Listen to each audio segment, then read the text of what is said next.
Menstruation टाइममा use गर्नको लागि अर्को हाइजेनिक प्रोडक्ट रहेको छ जसको नाम हो मेन्स्ट्रुअल कप, जुन बायोडिग्रेडेबल हुनुको साथसाथै भजाइनामा सजिलैसँग फिट हुन्छ। मेन्स्ट्रुअल कप प्याडभन्दा एकदमै सेफर र कम्फोर्टेबल पनि हुन्छ।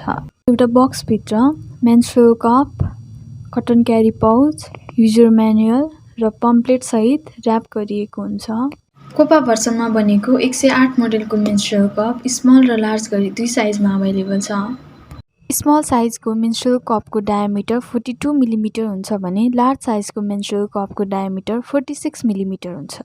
स्मल साइजको लेन्थ 43 मिलिमिटर हुन्छ भने लार्ज साइजको लेन्थ 50 मिलिमिटर हुन्छ। त्यसैगरी स्मल साइजको मेन्स्ट्रुअल कपले 20 मिलिलिटर ब्लड होल्ड गर्छ भने लार्ज साइजको मेन्स्ट्रुअल कपले 30 मिलिलिटर ब्लड होल्ड गर्छ। वेटको कुरा गर्नुपर्दा स्मल साइज 14 ग्रामको हुन्छ भने लार्ज साइज 18 ग्रामको हुन्छ। मेन्स्ट्रुअल कपको फिजिकल र हेल्थ गरी दुई किसिमका एडभान्टेजेसहरू रहेको छ।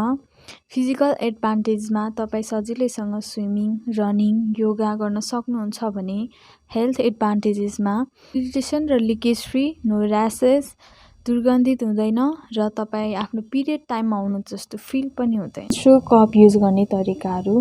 मेन्स्ट्रुअल कप युज गर्नको लागि सबैभन्दा पहिला तपाईँले आफ्नो कपलाई सी अथवा पन्च डाउन फोल्डमा फोल्ड गर्नुहोस्, जसले गर्दा तपाईँको कपको डायामिटर कम हुन जान्छ र सजिलैसँग आफ्नो भजाइनाभित्र इन्सर्ट गर्न सकिन्छ। मेन्स्ट्रुअल कप रिमुभ गर्नको लागि पेटलाई स्क्विज र पुस गर्नुहोस्, जसले गर्दा मेन्स्ट्रुअल कप चिप्लेर भजाइनाको लिप्स नजिक आउने गर्दछ। त्यसपछि भजाइनाको लिप्स नजिक मेन्स्ट्रुअल कपको तल्लो भाग स्टेम भेट्नुहुनेछ, जसलाई दुईटा औँलाले समाई बिचको औँलाले पुस गरी सक्सन ब्रेक गर्नुपर्ने हुन्छ र मेन्स्ट्रुअल कप सजिलैसँग बाहिर निकाल्न सक्नुहुनेछ।